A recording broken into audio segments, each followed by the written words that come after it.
Bienvenidos a los cursos bíblicos del Ministerio Llamada de Medianoche. Una propuesta nueva para conocer y entender las Sagradas Escrituras y dar crecimiento a pastores, misioneros y a toda persona que quiere estudiar y crecer en su vida cristiana.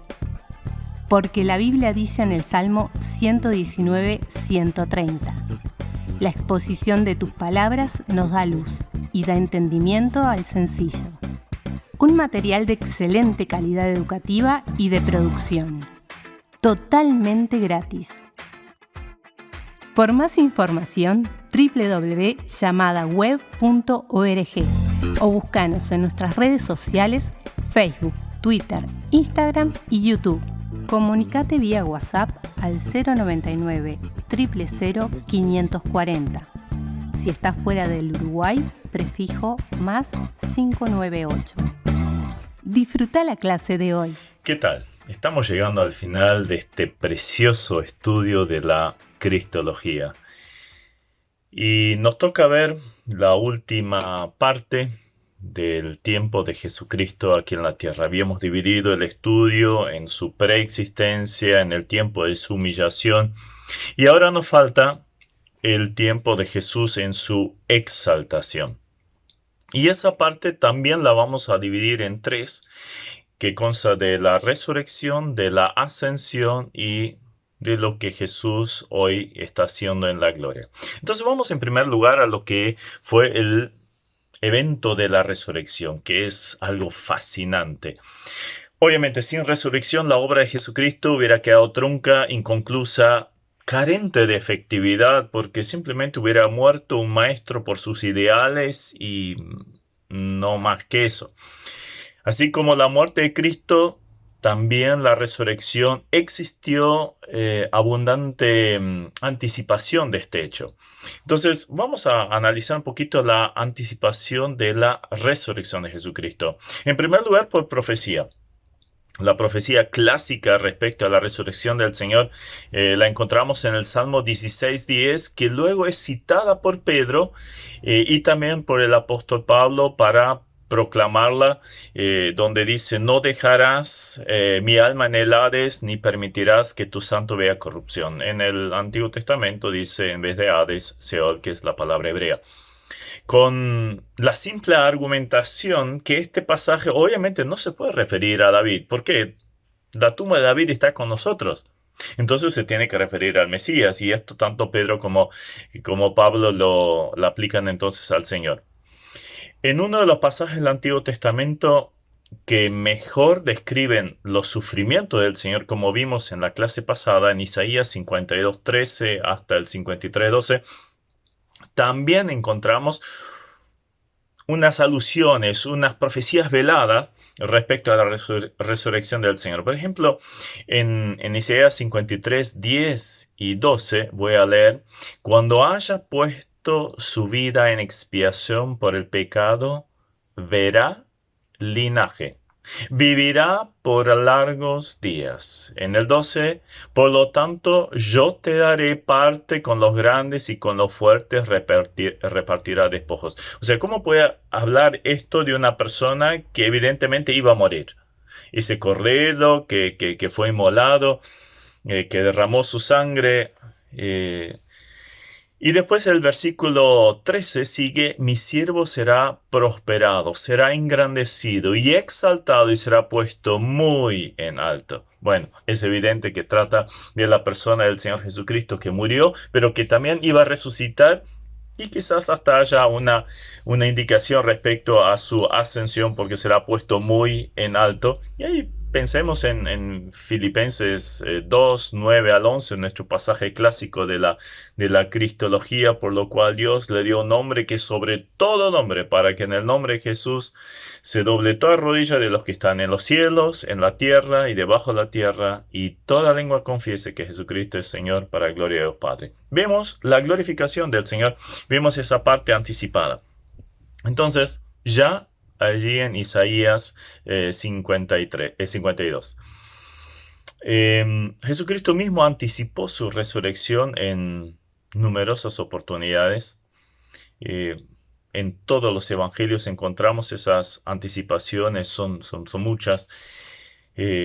A su vez, la señal máxima de que realmente Jesucristo era el Mesías, él aplica a sí mismo lo de Jonás. Así como Jonás había quedado 3 días y 3 noches en el vientre de pez, así también el Hijo estaría en la tierra 3 días y 3 noches. Entonces traza un paralelo con esa ilustración, o sea, una especie de tipología también, aunque él lo ve como una anticipación profética. Pero ahora pasemos a lo que es la tipología. Habíamos hablado mucho acerca del sacerdocio de Melquisedec, este hombre tan interesante que surge allí en Génesis el capítulo 14. Ahora, el sacerdocio arónico concluía con la muerte, pero como Jesucristo es de acuerdo al orden de Melquisedec, es un sacerdote, el sacerdocio eterno, y por lo tanto tenía que haber resurrección de la muerte. Habíamos leído, y lo vuelvo a leer en Hebreos 7, 23 y 24, y los otros sacerdotes llegaron a ser muchos del linaje de Aarón, debido a que por la muerte no podían continuar, mas refiriéndose a Jesucristo, por cuanto permanece para siempre, tiene un sacerdocio inmutable. Entonces es un sacerdocio permanente, eterno. Por lo tanto, tenía que resucitar. Y ahora quiero nombrar una tipología realmente fascinante. A mí me encanta esa. Allí en Levítico 14 estaba la ley de la purificación de los leprosos. O sea, si por alguna cosa de esas en algún momento habría un leproso que se curara, el ritual de la purificación incluía un sacrificio muy interesante. Esta persona tenía que traer 2 avecillas allí al templo, y una era sacrificada, y con la sangre de esa avecilla inclusive se rociaba la otra, y después la otra era soltada. Entonces salía volando. Juntas simbolizan maravillosamente la obra de Cristo. Había muerte, pero también había resurrección. Vida que sale, aunque obviamente marcada con la sangre. Y Cristo presentó su sangre frente al Padre y aún hoy mantiene las marcas en su cuerpo. Después encontramos el concepto de las primicias en el Antiguo Testamento. Por ejemplo, Levítico 23, 10 y 11. De cada cosecha que tenían los israelitas, tenían que traer el primer fruto. Eso eran las primicias. Por ejemplo, si tenían un campo de trigo, entonces el primer manojo que cortaban, la primera gavilla, la cortaban, la ataban y la dejaban separada. ¿Por qué? Esto se llevaba al templo y se consagraba allí. Entonces, ¿qué simbolizaba las primicias? Simbolizaba que era un comienzo de cosecha. Obviamente también estaba relacionado con la gratitud y la adoración al Señor. Pero lo importante acá de la ilustración que utiliza luego el apóstol Pablo en 1 Corintios 15 es que la primicia es algo de una gran cosecha. O sea, es el principio, es lo primero, pero que le seguiría una gran cosecha. Ahora, este ejemplo ahora Pablo lo toma 1 Corintios 15, 23. Allí dice, pero cada uno en su debido orden. Cristo, las primicias, luego los que son de Cristo en su venida. 1 Corintios 15, el apóstol Pablo desarrolla el tema de la resurrección corporal de los creyentes. Es el pasaje clásico al cual acudimos cuando queremos meditar o profundizar en el tema de la resurrección del creyente. Y allí pone el ejemplo Cristo las primicias y luego los que son de Cristo en su venida. Entonces, ¿qué significa eso? Cristo lo primero, pero hay una gran cosecha que le sigue. ¿Quiénes son? Todos los creyentes. O sea, nuestro cuerpo va a resucitar. ¿En base a qué? En base a las primicias, en base a la resurrección de Jesucristo. Entonces es un precioso símbolo que resalta justamente esto. Cristo, las primicias de la resurrección. Y con esto la seguridad, la garantía de la resurrección de todos los que creyeron en Él. Después hay otra tipología muy llamativa. En Números 17:8 se nos habla de la vara de Aarón. Recuerdan que hubo un revuelo bastante grande allí en el pueblo de Israel. Los de la familia de Coré también querían oficiar como sacerdote, porque solo Aarón y su descendencia podrían ser sacerdotes allí. Entonces se armó allí una gran rebelión. Entonces Dios le dijo, bueno, agarre cada uno una vara y la pongan en la presencia de Dios. Y la vara que brote, este será el elegido. Conocemos la historia. La vara que brotó fue la de Aarón. No solo brotó, echó hojas, flores e inclusive frutos en una noche. O sea, la vara, ¿qué era? Era un palo seco, muerto. Y en una noche, fruto. O sea, belleza, la flor de la almendra es blanquita, preciosa. Y a su vez es muy interesante porque el almendro, eh, como muchos árboles, en otoño tira sus hojas. Pero el primero en brotar es el almendro y se cubre de flores blancas al principio. Todo lleno de flores blancas. Entonces es un árbol completamente blanco. Una preciosa simbología, tipología hacia el Señor Jesucristo, pero encima con fruto. Entonces allí tenemos la confirmación del ministerio sacerdotal para Aarón, y esto obviamente relacionado con nuestro Señor Jesucristo. Y esto luego fue puesto en el Arca del Pacto para un recordatorio, para siempre, que era el linaje de Aarón el elegido. Ahora, también hay no solo la anticipación en cuanto a la resurrección profética y tipológica, sino también tenemos que fijarnos en las pruebas de la resurrección. Esto es muy importante para la defensa de la fe, porque justamente la resurrección del Señor Jesucristo es atacada duramente. Recuerdo una vez yendo a una conferencia justo en Pascua en Alemania, iba escuchando la radio y allí habían invitado a hablar al mayor exponente evangélico de las iglesias evangélicas. Y allí una periodista no creyente, le empieza a preguntar acerca de la resurrección de Jesucristo y todo lo que se festejaba con Pascua. Y allí este hombre, el mayor referente, que lo invitan a programas de radio, televisión, o sea, cuando invitan a diferentes exponentes de las religiones, lo invitan a él. Y este hombre en un momento dice, bueno, en realidad todos sabemos que lo de la resurrección de Jesucristo simplemente es un mito. Es obvio que no creemos en eso. Entonces la periodista dice, pero pará, el cristianismo justamente basa su doctrina, su enseñanza en la resurrección de Jesucristo. Entonces sí, claro, porque es una linda historia, además es muy animadora y inspiradora, eso fue la palabra que utilizó. Entonces la periodista dice, pero entonces, si vamos a la esencia, usted no debería llamarse cristiano, porque los cristianos creen en la muerte y también en la resurrección de Jesucristo. Entonces este hombre dijo, sí, en realidad, si vamos al extremo, es esta la realidad. Pero bueno, la historia de la resurrección es muy dinámica, muy simpática, muy inspiradora. Con eso queda. El mayor referente evangélico en Alemania diciendo esto. Entonces, es importante que nosotros nos fijemos que realmente la resurrección de Jesucristo es un hecho histórico. ¿Cómo lo demostramos? Veamos un poquito. Podemos leer algún pasaje. Por ejemplo, Juan 20, 4 al 9. Allí dice, corrían los dos, esto eran Pedro y Juan, después que las mujeres vinieron para avisar que la tumba estaba vacía.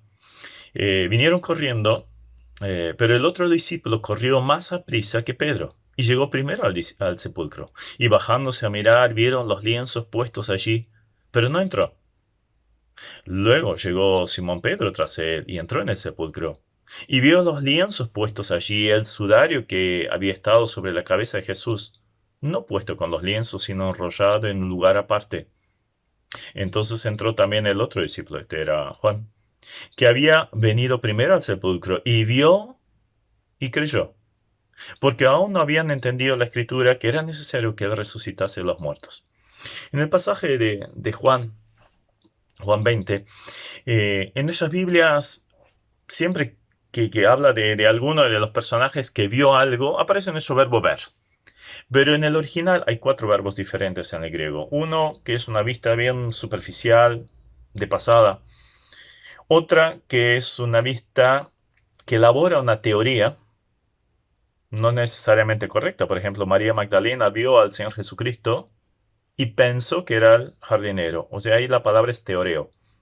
Y después hay otras 2 más que realmente asimilan, comprenden y creen lo que están viendo.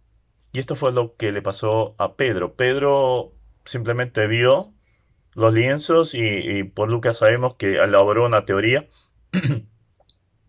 Le pareció raro, pero Juan vio, pero creyó. Ahí tenemos 2 palabras completamente diferentes, pero tiene que ver con justamente el asimilar el hecho. Juan creyó.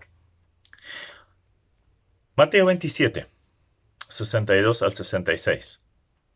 Entonces vemos, por un lado estaba el sepulcro vacío, y hay varios que lo atestiguan, las mujeres, los discípulos que aparecen allí.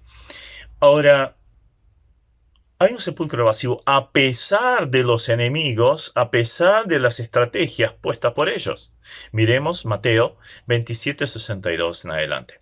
Al día siguiente, que es después de la preparación, se reunieron los principales sacerdotes y los fariseos ante Pilato, diciendo: Señor, nos acordamos que aquel engañador dijo, viviendo aún, después de 3 días resucitaré. Ahora de repente recuerdan la profecía o la anticipación profética del Señor. Versículo 64. Manda, pues, que se asegure el sepulcro hasta el 3er día, no sea que vengan sus discípulos de noche y lo hurten y digan al pueblo: resucitó de entre los muertos. Y será el postrer error peor que el primero. Y Pilato les dijo: ahí tenéis la guardia, id y aseguradlo como sabéis. Entonces ellos fueron y aseguraron el sepulcro, sellando la piedra y poniendo la guardia. O sea, tenemos que tener en cuenta lo que hacían en aquel entonces, y sobre todo en este sepulcro que era de José de Arimatea, un noble y que lo había excavado dentro de la roca. Y aún hoy en día se ven sepulcros así. Se hacía la cueva, inclusive para posibilidad de alojar allí varios cadáveres. Pero luego se hacía como una canaleta enfrente, y en esa canaleta giraban una piedra gigante, redonda por supuesto, y luego la aseguraban con una cuña. Tenía una leve bajada esa canaleta y acá un tope, y luego de este lado todavía se aseguraba con una cuña. Y luego esto todavía era sellado y resguardado por los soldados romanos. Así que absolutamente imposible que alguien entrara, buscara o saliera. Ahora bien, esto en cuanto a la seguridad del sepulcro, y esto lo tenemos que tener en cuenta para lo que viene a continuación. Pero después vemos las apariciones. O sea, en el Antiguo Testamento se requería a 2 testigos, 2 o 3 testigos, inclusive para dar la pena de muerte. Entonces con 2 testigos alcanzaba y sobraba para confirmar cualquier afirmación. Ahora, ¿cuántos testigos respecto a la resurrección de Jesucristo tenemos? Es interesante. Primero María Magdalena y las mujeres. Después Pedro, probablemente a la tarde, porque cuando vuelven los discípulos que habían ido a Emaús, ahí le cuentan que se le apareció a Cefas. Los discípulos caminan a Emaús a la tardecita y ellos vuelven a la noche. Y esa misma noche, a todos los discípulos que estaban reunidos, excepto Tomás, que en ese momento no estaba allí. Una semana después, aparece otra vez al grupo de los discípulos, estando Tomás presente, y donde Tomás dice: Señor mío, Dios mío, ¿no? Y lo reconoce como resucitado. Después, en Juan 21, vemos a 7 discípulos, Pedro como líder, saliendo a pescar, y allí, después de esa pesca frustrada, pero luego una pesca milagrosa, con la aparición del Señor. Entonces, se le apareció a esos 7. Dice también en 1 Corintios 15:6, en nuestro capítulo de la resurrección, que se le apareció a más de 500 hermanos. 1 Corintios 15:7, en un momento aparte también a Jacobo. O sea, ¿cuántos testigos tenemos? centenares que confirman la resurrección de Jesucristo. Pero también otra confirmación es la transformación hecha en ellos. ¿Recuerdan cómo estaba Pedro? Primero negando al Señor con un miedo terrorífico a que lo descubrieran. Sale llorando amargamente. Después lo encontramos escondido en una casa, encerrados. Y poco tiempo después, ¿cómo lo vemos? Predicando en el templo. ¿Cómo vemos a Tomás? Primero, no, si yo no meto mi mano en las marcas o en el costado, no voy a creer. Bueno, el Señor le dice, ven, pon, pon tus dedos en mis llagas. Creo que no fue necesario porque no se dice nada al respecto. Él vio al Señor y creyó en él. Pero recibió una reprimenda de parte del Señor. Eh, Bienaventurados los que no ven y creen. Y de estos, gracias a Dios, somos nosotros. Somos súper bienaventurados por haber creído en el Señor Jesucristo sin haberlo visto. Después tenemos a Pablo, que fue el último al cual se le apareció el Señor en Hechos 9.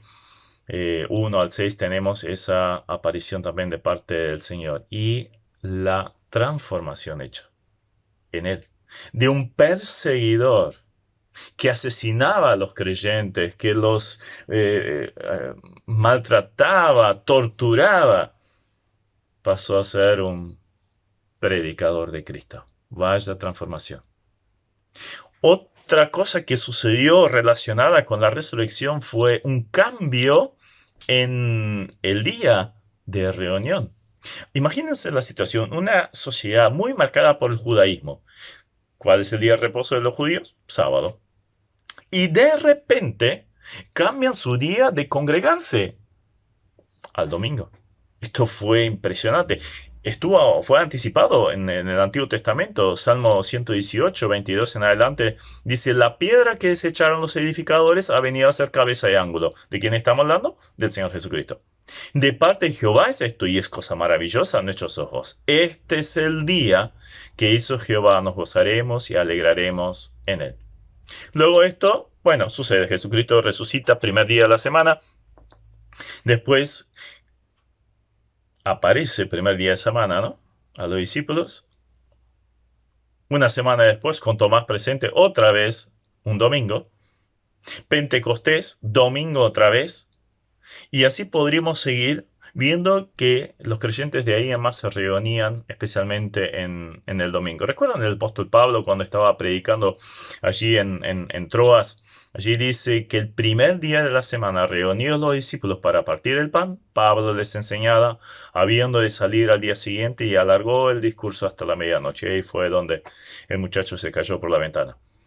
Entonces, hasta ahora siempre se guardaba el sábado, y de repente un grupo de judíos, porque la primera iglesia fue puramente de judíos, cambia esto radicalmente al punto tal que empiezan a guardar el domingo.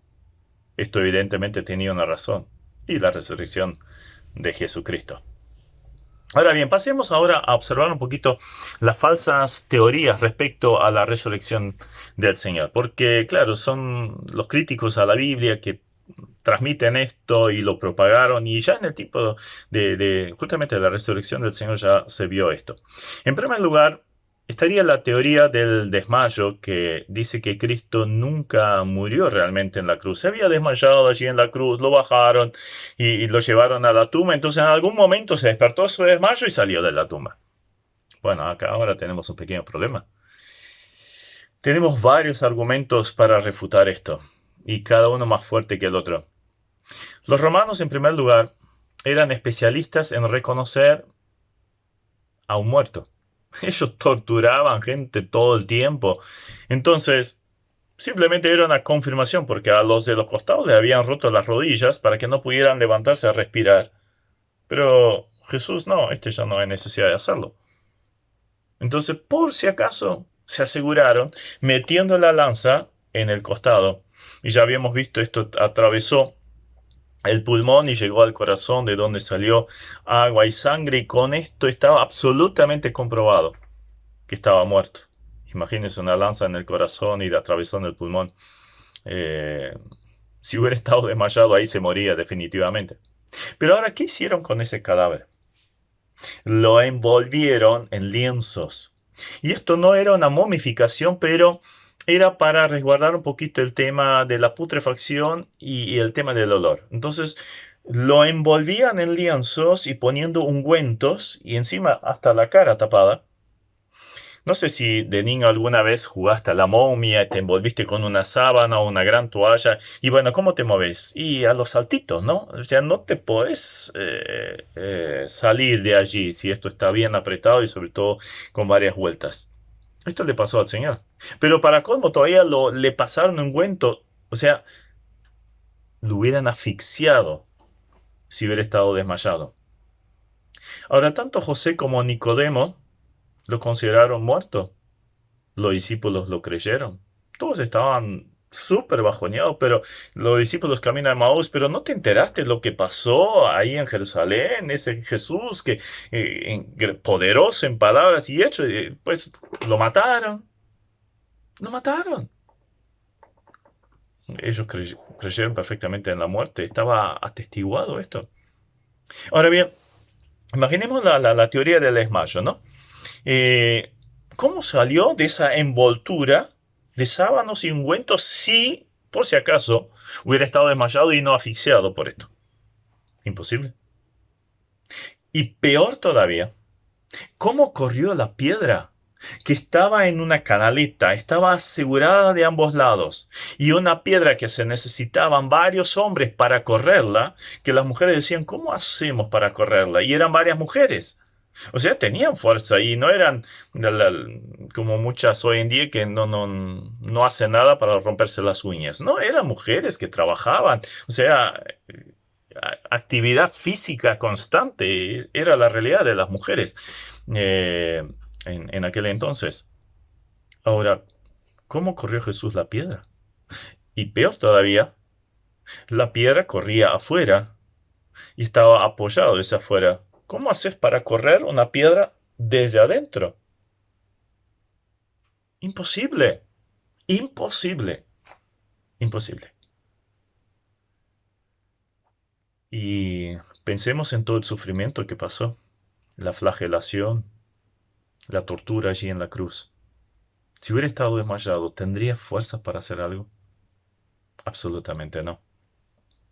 ¿Cómo fue posible que ningún soldado romano lo viera salir? Esto haría ruido. Si hubiera logrado correr la piedra o tirarla, esto hubiera hecho un ruido fenomenal. Allí los romanos no podían dormirse. Entonces lo apresarían. Después de todo lo que le pasó en lo físico, ¿cómo es que fue capaz de caminar hasta Emaús? Se calcula que eran unos 11 o un poquito más de kilómetros. ¿Cómo hizo? Completamente debilitado. No podría hacerlo. ¿Cómo pudo usar los brazos, las manos, tan lastimadas, estiradas 15 centímetros, como se sabe de los crucificados en la cruz y las heridas?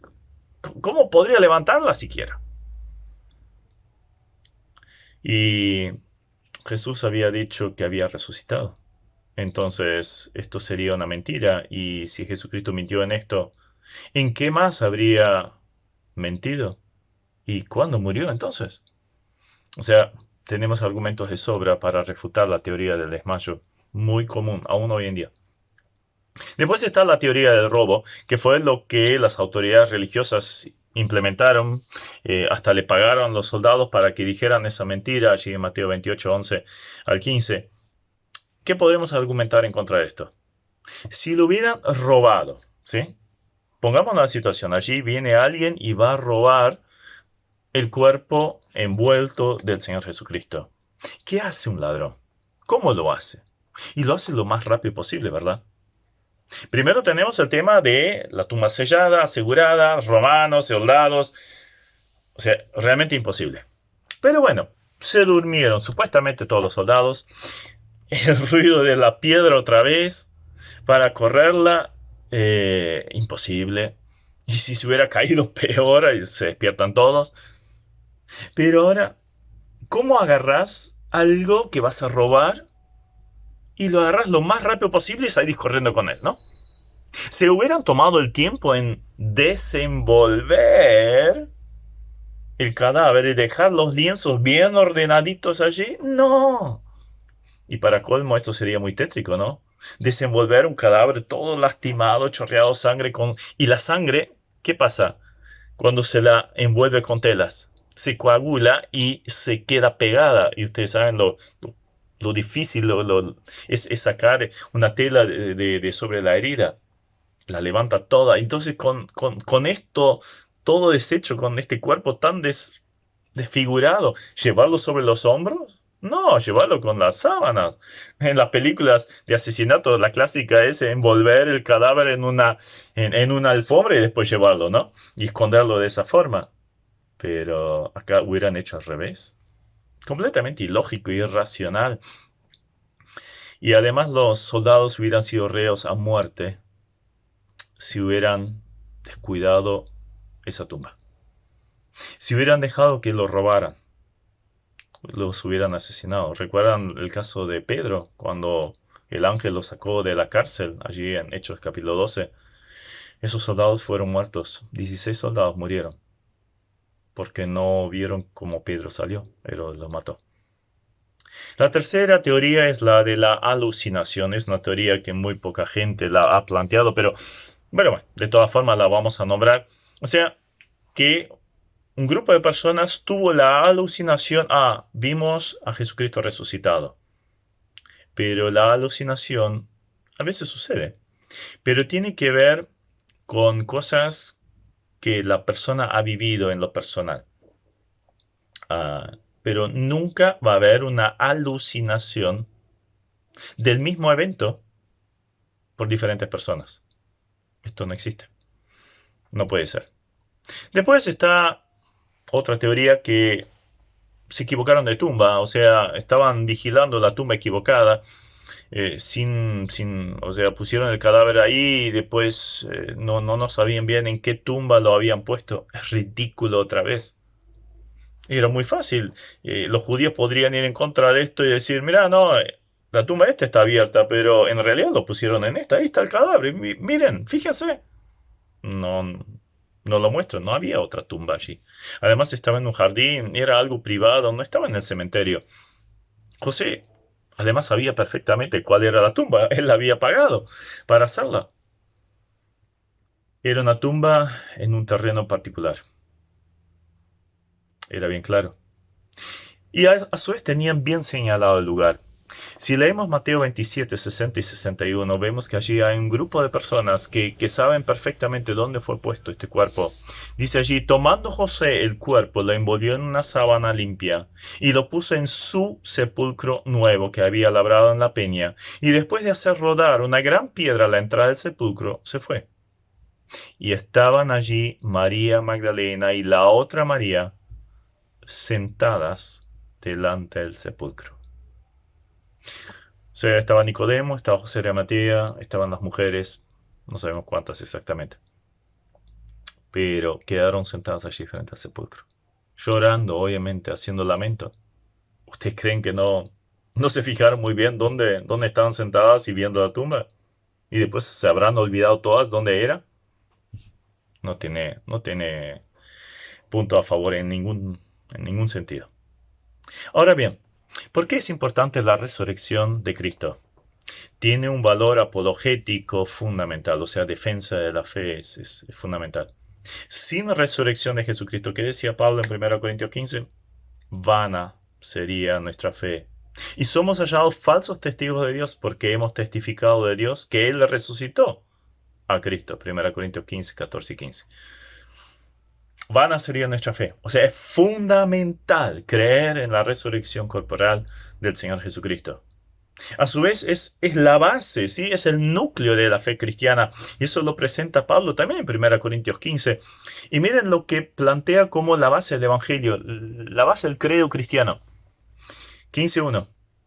En adelante, que Cristo murió por nuestros pecados conforme a las Escrituras y que fue sepultado y que resucitó al tercer día conforme a las Escrituras y que se apareció a Cefas y después a los 12 y ahí sigue. O sea, murió, sepultado, resucitó, apareció. y con muchos testigos. Entonces, la evidencia es obvia, ¿sí? Es bien firme, no hay dudas al respecto. Razones por qué Jesucristo tuvo que resucitar. En primer lugar, para cumplir la palabra. Si no hubiera resucitado, hubiera sido un mentiroso, porque lo había anticipado tantas veces. Y a su vez hubiera puesto en duda las profecías y la tipología que ya vimos. Fue necesaria para completar nuestra obra de salvación. Sin esto, no sería completo, como dice Pablo en 1 Corintios 15, 17. Por medio de la resurrección nosotros somos justificados, Romanos 4:25. Tenía que resucitar porque era Dios. Dios no queda muerto, no, es imposible. Tenía que resucitar. A su vez también para ser origen de todo poder necesario para vivir una vida de resurrección, una vida de salvación plena. Pablo decía, Gálatas 2:20, ya no vivo yo, mas vive Cristo en mí. Y lo que vivo ahora en la carne, lo vivo en la fe de Jesucristo. Ese que resucitó. O sea, la base de la vida espiritual, de la vida en victoria, es la resurrección del Señor. A su vez también era necesario que resucitara para ser la fuente de nuestra resurrección. Efesios 2:6 dice, y juntamente con Él nos resucitó y asimismo nos hizo sentar en lugares celestiales con Cristo Jesús. O sea, todo se basa en la resurrección. En Efesios 1:20 en adelante también resalta que Jesucristo tenía que resucitar para convertirse en la cabeza de la iglesia, para ser la garantía de nuestra resurrección corporal. Todo el capítulo 15. Cristo, las primicias, habíamos visto, ¿no? Y después los que son de Cristo en su venida. Si Cristo no hubiera resucitado, ahora no tendríamos un sumo sacerdote que intercede por nosotros, un abogado. A su vez, la resurrección nos demuestra la seguridad que tenemos respecto al futuro. Si su promesa de resucitar se cumplió, entonces también se cumplirá de nuestra resurrección, pero de su venida, porque Él dijo que Él iba a volver. Entonces, Maranata, el Señor viene, es nuestra seguridad, en base a que también a la resurrección de Jesucristo. Ahora bien, ¿cómo era el cuerpo resucitado de Cristo? Esto es muy interesante también. Cristo resucitó. Y ahora, ¿cómo era su cuerpo? Habíamos visto cuando hablábamos de la humanidad del Señor que era un cuerpo que tenía hambre, sed, cansancio, dolor, emociones, etcétera, etcétera, ¿no? Y que podía morir. Pero ahora, ¿cómo era el cuerpo de Cristo cuando resucitó? ¿Qué clase de cuerpo que tenía? Vemos en Lucas 24:39, los discípulos creían que era un fantasma. Dicen, no soy un fantasma. Un fantasma tiene carne y huesos, como yo tengo. No menciona la sangre, pero habla de carne y huesos. Y ese cuerpo tenía la capacidad de comer. A ver, tienen algo para comer y allí partió el pan con los discípulos de Emaús, después con los discípulos en pleno. Comió. Después le hizo unos peces asados allí a los discípulos que habían salido a pescar. O sea, comía. Tenía la capacidad, aunque no la necesidad, de comer. ¿Recuerdan cuando los discípulos estaban reunidos allí, escondiéndose de los judíos? De repente Jesús apareció en medio de ellos y las puertas, las ventanas, todo estaba cerrado. Entonces podía atravesar paredes. No era un problema para ese cuerpo de resurrección. A su vez, la gente lo podía reconocer. ¿Recuerdan cuando Jesús se aparece allí a María Magdalena? Ella lo ve medio lateralmente pensando que era el jardinero. Y después le dice María. Y ahí se volvió. ¡Rabuni! Y lo abrazó. Entonces, es un cuerpo físico palpable. Pero a su vez también se puede reconocer al Señor. ¿Y qué va a hacer cuando reconozcamos al Señor en la gloria, no? Cuando lo veamos. Anhelo este momento. Realmente anhelo este momento. Podía aparecer y desaparecer cuando se le diera la gana. No se le conoce ninguna necesidad física. Y luego no estaba sujeto a la ley de la gravedad. Porque ¿qué pasó después? Y vino la ascensión y subió al cielo. Pero este cuerpo también tenía la gloria velada. Porque no seríamos o los testigos que lo vieron no serían capaces de soportar la gloria, así como pasó en el monte de la transfiguración. Pero luego Juan lo vio en toda su gloria en Apocalipsis 1 y realmente fascinante esa visión. Ahora, ¿por qué es tan importante meditar en cómo era el cuerpo del Señor? Es que Pablo dice en Filipenses 3:21, el cual transformará el cuerpo de humillación nuestra, este cuerpo, para que sea semejante al cuerpo de la gloria suya, por el poder con el cual puede también sujetar a sí mismo todas las cosas. En otras palabras, ¿qué tipo de cuerpo vamos a tener? Similar al del Cristo resucitado. ¿Nos podemos anticipar un poquito lo que va a venir, lo que va a suceder? Qué precioso, qué maravilloso saber esto. Así llegamos a la segunda parte del tema de la exaltación, la ascensión. Otra vez vamos a ver un poquito la anticipación del evento. En el Antiguo Testamento tenemos dos referencias que predicen la ascensión del Mesías, o sea que se iría de la tierra al cielo. Salmo 68, 18, que es citado por Pablo en Efesios 4:8. Allí dice, por lo cual dice, subiendo a lo alto, llevó cautiva la cautividad de Diodones a los hombres. Entonces, subiendo a lo alto. Salmo 110, 1, es citado por Pedro en Hechos 2:34. Allí dice, porque David no subió a los cielos, pero él mismo dice, dijo el Señor a mi Señor, siéntate a mi diestra. ¿Quién habla Señor y Señor? Interesante. Siéntate a mi diestra hasta que ponga a tus enemigos por estrado de tus pies. Sepa pues certísimamente toda la casa de Israel que a este Jesús, a quien vosotros crucificasteis, Dios le ha hecho Señor y Cristo. Ascendió. Clara anticipación en el Salmo confirmado por Pedro. Ahora, en los escritos del Nuevo Testamento, también tenemos la anticipación de este evento. El Señor habló una gran cantidad de veces que volvería al Padre, volvería al cielo. Y refiriéndose a la ascensión, por ejemplo, Juan 6:62, pues que si vieres al Hijo del Hombre subir a donde estaba primero, si vieres subir, entonces iba a subir. También en Juan 20:17, cuando le dice a María Magdalena allí, cuando ella lo reconoce frente a la tumba, Jesús le dijo, no me toques porque aún no he subido a mi Padre. La palabra ahí, no me toques, no era que no podía tocar en ese sentido, porque después Jesús le dice a Tomás, tócame. La palabra en el original tiene la idea, no me agarres. Claro, la reacción de María Magdalena, al fin descubrió su maestro que supuestamente estaba muerto y desaparecido, y al fin, de repente estaba frente a ella. Entonces, ¿qué hace? Lo abrazó. Esa es la idea. Y le dice, no me abraces ahora, no me retengas, porque todavía no subí a mi Padre, pero tenés una tarea que hacer, avisarle a los discípulos. ¿Qué estaba diciendo? No subí a mi Padre corporalmente, porque obviamente el Espíritu había estado ya con el Padre. Estaba diciendo, todavía voy a estar 40 días más acá. Vamos a tener tiempo de sobra de estar juntos. Pero ahora tenés una tarea importante para hacer. Anda a avisarle a los discípulos. ¿Cómo sucedió ese evento? Lo escribe Marcos, lo escribe Lucas. Marcos dice, y el Señor después que les habló fue recibido arriba en el cielo y se sentó a la diestra de Dios. Pero la descripción más perfecta la encontramos no solo en el Evangelio de Lucas, sino sobre todo en Hechos, escrito por Lucas, Hechos 1, 6 en adelante. Entonces los que se habían reunido le preguntaron diciendo, Señor, ¿restaurarás el reino de Israel en este tiempo?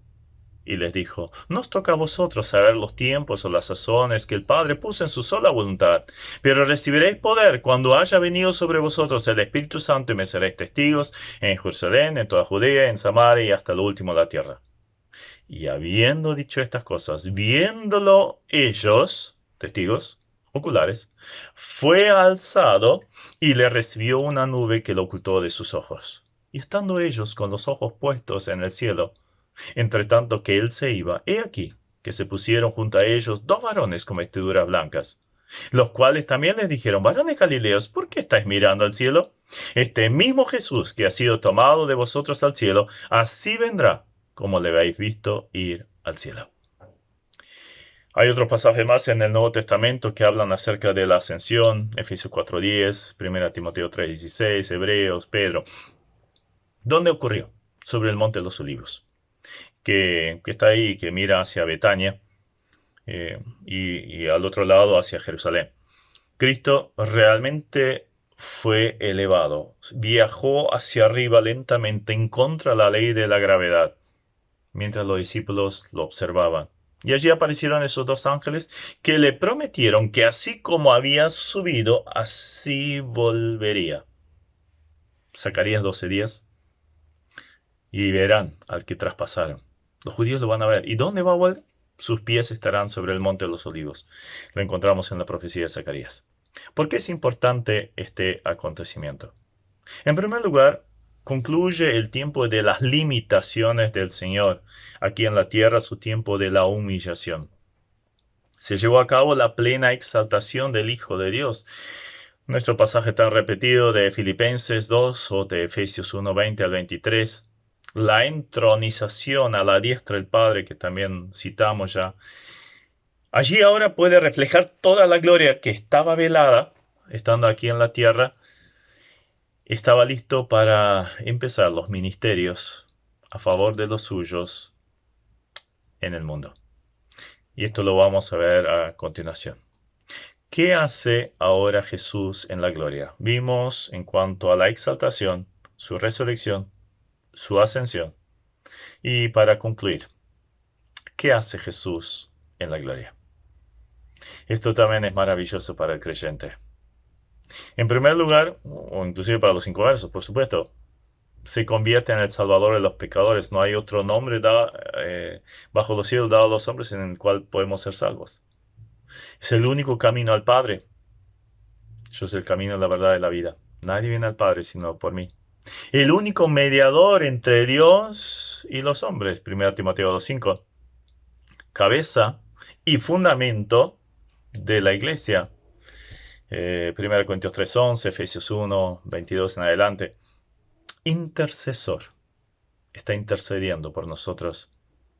Abogando por nosotros. 1 Juan 2:1. Continuamente perdona.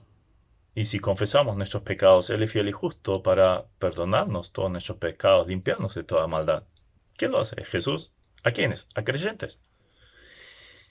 Continuamente da muestras entonces de su perdón, pero también prueba, castiga, disciplina a sus hijos, Hebreos 12. ¿Qué más fue a hacer? Yo me voy, pero ¿qué voy a hacer? Les voy a preparar el lugar. Mansiones celestiales preparadas por el Señor. Juan, el capítulo 14. Y después vemos una actitud expectante del Señor. ¿Qué está haciendo?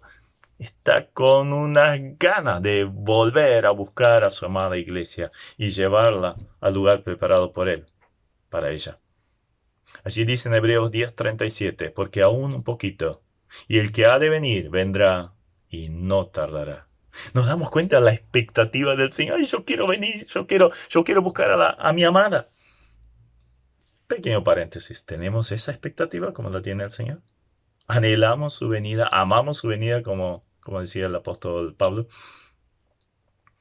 Y allí está esperando también recibir el reino en plenitud. Es todavía algo futuro. Arrebatamiento, 7 años de tribulación y después de eso el milenio. Hebreos 10:12 al 13 nos habla de esto. Está con expectativa, esperando cuando sea reconocido Rey de Reyes y Señor de Señores para toda la humanidad. Entonces, cerrando este estudio realmente magnífico, al menos para mí, amo estudiar la cristología.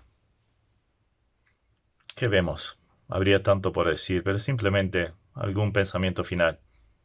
El Señor nos amó tanto que estuvo dispuesto a morir en nuestro lugar, allí en la cruz. Con todo lo que esto significó en lo físico, en lo emocional, pero sobre todo en lo espiritual. Ahora, frente a tanto amor, mi vida di por ti. ¿Qué haces tú por mí? ¿Qué reacción hay? ¿Qué consecuencias hay?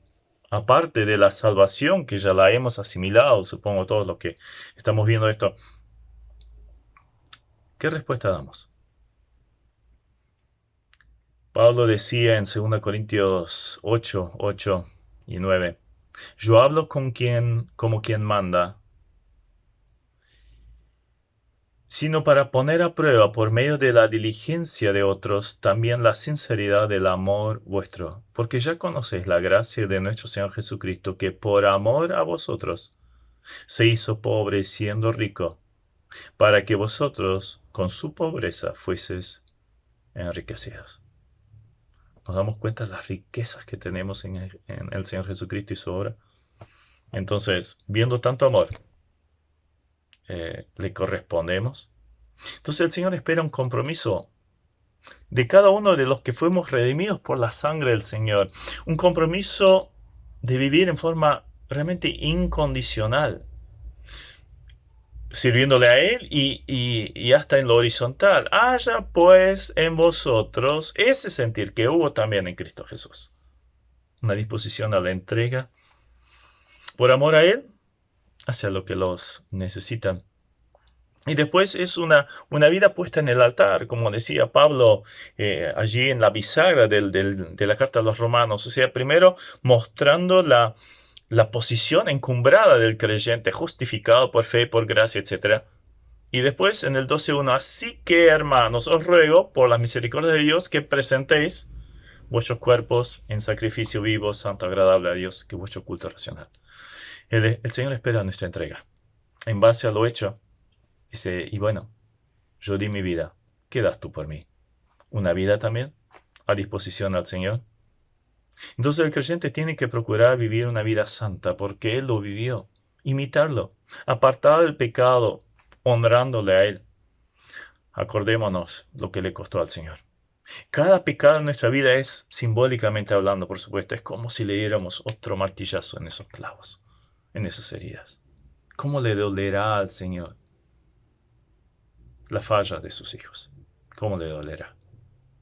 Ahora, ¿cómo se expresa el amor? El amor nuestro hacia Él, ¿cómo se expresa? Porque uno puede decir, ay Señor, te amo, te amo, te amo. Y cantamos unas canciones fenomenales en cuanto a eso. Cantar es muy fácil. Pero ¿cómo se vive el amor? Se aplica, se obedece.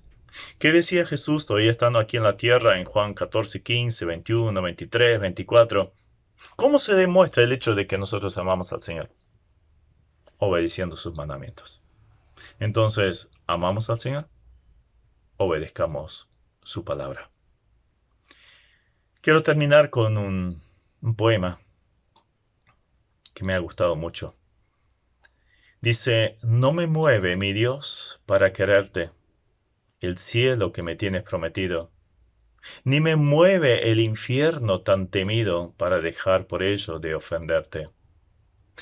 Tú me mueves, Señor. Muéveme al verte clavado en una cruz y escarnecido. Muéveme al ver tu cuerpo tan herido. Muévenme tus afrentas y tu muerte. Muéveme, en fin, tu amor, y en tal manera que, aunque no hubiera cielo, yo te amara, y aunque no hubiera infierno, te temiera. No me tienes que dar porque te quiera, pues aunque lo que espero no esperara, lo mismo que te quiero, te quisiera. Simplemente viendo lo que hizo el Señor. Señor, te amo. Quiero vivir para ti. Que eso sea un incentivo para nosotros. Que este estudio, aparte de conocer un poquito más la obra del Señor, nos lleve a vivir una vida diferente. Vivir una vida que refleje este sacrificio y que transmita esta verdad también a tantos otros que todavía no lo conocen y todavía no lo han asimilado como Salvador. Entonces, quedamos con una gran responsabilidad y no nos olvidemos de la adoración.